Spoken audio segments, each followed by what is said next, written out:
गोर लगे छी हे माय बहिन सब। हमारा चैनल पर अहाँ सबके स्वागत है। हम मिथिलावासी, हम गंगा माई के गीत सुनबै छी। नीक लागे हमारा चैनल पर सब्सक्राइब कर दे, वीडियो के लाइक कर दे, आगे बढ़ के मौका दे।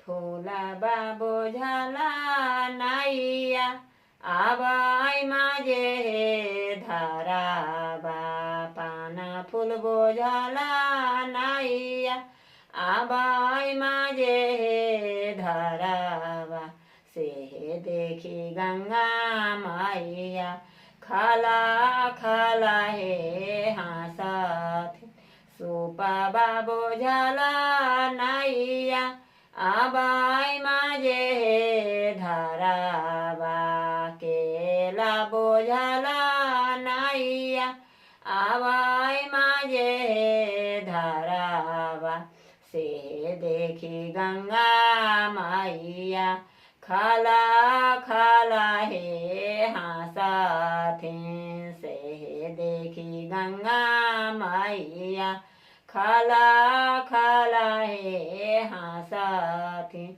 हाँसथिन बारला भाइया खैले मुख हे पानामा, हाँसथिन बारला भाइया खैले मुख हे पानामा, हमें ना जानलियो हे गंगा तोरो येते हे ज्योतिया, हमें ना जानलियो हे गंगा तोरो येते हे ज्योतिया, केला बाबो झाला नाइया आबाई माजे धराबा, नेमुआ बोझला नाइया आबाई माजे धराबा, से देखी गंगा माइया खाला खाला हे हाँसथिन।